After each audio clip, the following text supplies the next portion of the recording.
Hello, friends, and welcome back to r/ProRevenge. Let's start with a story in which our OP's number was handed out to all comers, but he didn't get confused and struck his own blow. But before we begin, don't forget to subscribe to our channel if you're new here and turn on notifications so you don't miss a new video every single day. Here we go. A company gave out 10,000 flyers that had my phone number on them. This happened quite a long time ago when I had my first office job. I did fairly well and after a while was promoted and got my own room. With it came my own phone line. The day after it was installed, I arrived at work to find the message light blinking. I checked and the mailbox was full, with 20 messages. Odd, I thought, there must be some mistake. There sure was. Message after message from people wanting to book a chalet. While I was still checking the messages, calls started coming in. Me. Hello? Caller. Yes, I want to book a chalet. Do you have one available for this weekend? Me. You have the wrong number. C. Pauses for a moment. But this is XXX, right? Me. No, this is an office. In town. C. Pauses again, but the number is XXX. Yes, that's my number, but this is an office. We don't have anything to do with chalets. But I want to book a chalet. We don't do chalets. You have the wrong number. But your number is XXXXXX, right? Yes, it's my number, but this is an office, not XXX. We don't do chalets. So the conversations went, and the moment I hung up, another call came in, and another. I had the phone off the hook all day. The next day, I decided to put the phone back. It rang immediately. Me. Hello? C. Hello, I want to book a chalet. Me. You have the wrong number. C. Is this XXXXXX? Me. Yes, that's my number, but this is not XXX. C. But the flyer has this number, XXXXXXX. Me. Flyer? What flyer? C. This flyer for a special offer on all chalets between these dates. So I ended the call and looked for the main line of XXX Company. I called them and told them I couldn't do any work because of all the calls that were coming in because they printed my number on their flyers. Me. So you printed my number on your flyers, my phone's ringing nonstop. I can't get any work done. Them. That's not possible. Me. Do you have a flyer? Or the artwork? T. Yes, I'll just have a look in. M.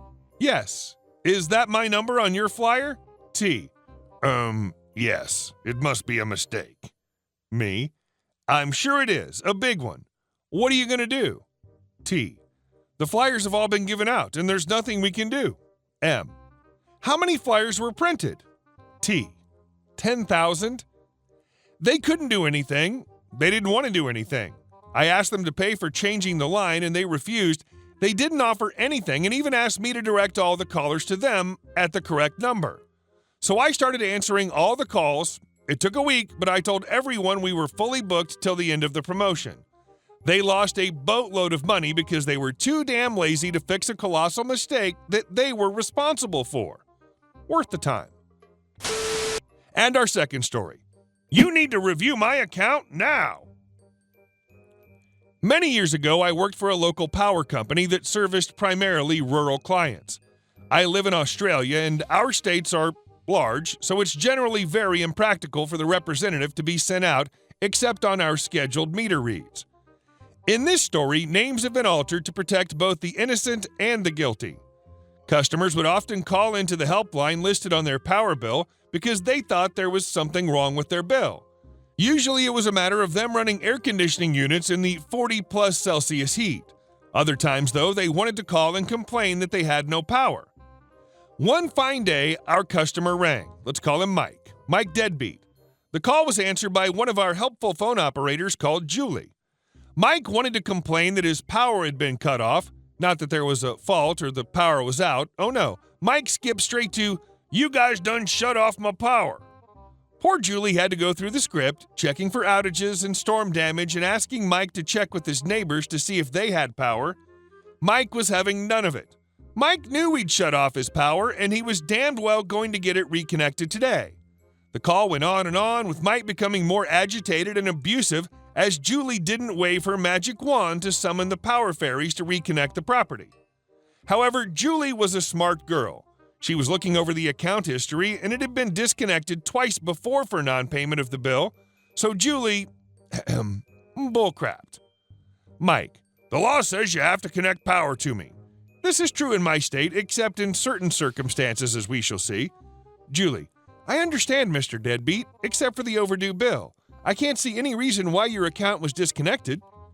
Julie was lying here. Non-payment of a bill is sufficient reason to disconnect after the statutory grace period. Mike, I paid that bill. I want to talk to your supervisor. Profanity omitted here. Julie, I can certainly refer you to my supervisor if you like, but if you would prefer, I can send this call to our compliance department for a full review. Oh, please, Briar Fox, don't throw me in the briar patch. Mike, sure, give me the compliance guys. I want a full review of the account.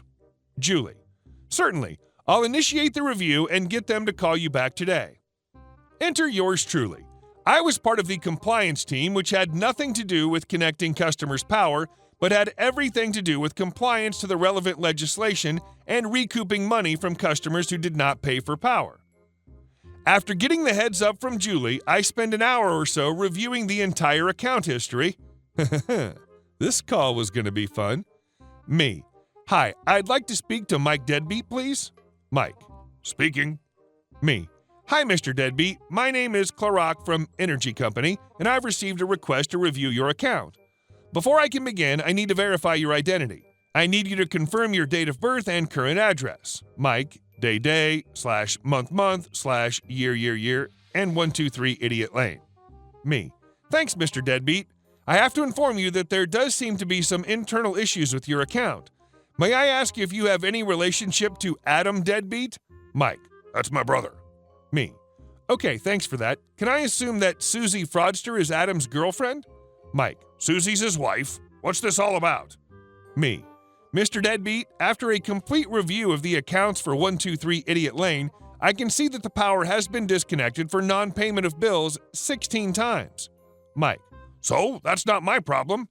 Me. The account names have been successively Joe Deadbeat, who admitted that he's the father of Mike and Adam, Adam Deadbeat, Susie Fraudster, Jenny Complicity, and Mike Deadbeat.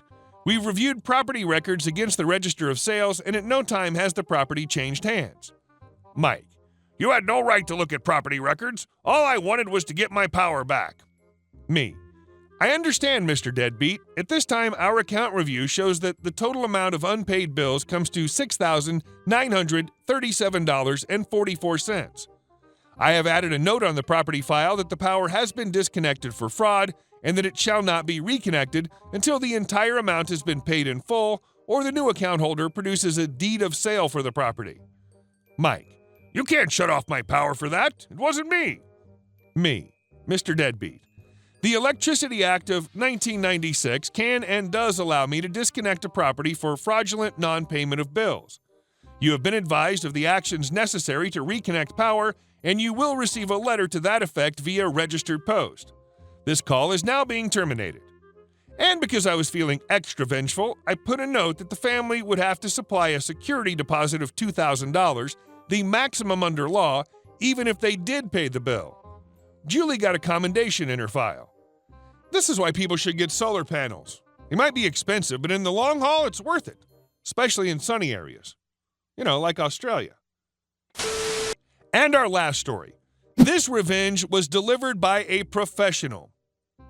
What you need to know in advance. This didn't happen to me, but my boss. He's a district attorney in a larger city in Germany. He drives an expensive car, and he has a device that signals the police where he is and that he's in danger. The participants are boss, 5 youngsters, B1 through 5, boy 5 was the mastermind, and the police. Now to the story. One day he drove home from work and suddenly 2 boys, 17 and 16, boy 1 and boy 2, jumped in front of his car, forcing him to stop. My boss was really scared, thinking that they're going to take revenge on him because he put many people in jail, and immediately pressed the button on this device to inform the police. The police immediately rushed with all available units. But they immediately shouted at him, accusing him of trying to kill them. The 3 other boys ran to the scene, also shouting at my boss, that they're going to call the police and then he's going to lose his license. Then one of the two offers that he could give them all the money he got with him and they would leave him alone. At that point, my boss decided to serve some spicy revenge on these a-holes, knowing that every police officer is rushing to the scene and he only needs to play for time. He immediately agreed, but under one condition. They all need to sign a written agreement containing that he paid the money and they are not going to press charges / inform the police. These dumb butts agreed. So he wrote the contract and everyone signed it. After they handed the paper back, they demanded the money, but my boss just laughed at them, stating that no one is going to believe them since he has written proof. What they did was highly illegal and they are going to jail. Not mentioning the police were coming. The police came from effing everywhere. Damn, he can't resist a big, wide smile when he's describing their faces, and I can totally understand that. They were looking like scared ghosts on the verge of existence. One of the smart boys, B3, thought this paper needs to vanish, so the dummy decides to rip it out of my boss's hands in front of the police. As they should later realize that was their biggest mistake, then they tried to escape from the police, but B1, B3, and B5 were caught. The police thought they wouldn't get to know who B2 and B4 were unless one of the other snitches. Well, they didn't need to snitch because they all signed the paper with their real effing names, so the police got the other two as well. Fast forward to court. There were several trial dates, but I'll shorten it. Do you remember how I told you that B3 made a big mistake? Well, here in Germany, there's a law from the Nazi era that's still in place that gets you a minimum sentence of 5 years when you rob a motorist. B3 and B5, both over 18, got 6 years in adult prison, also because of their criminal history. B1 and B2 got 3 years in juvenile detention, and B4 was lucky with only community service. All in all, my boss actually didn't need to do much. They destroyed their lives mostly on their own. Hey guys, thank you all for watching the video. I'll see you in the next one.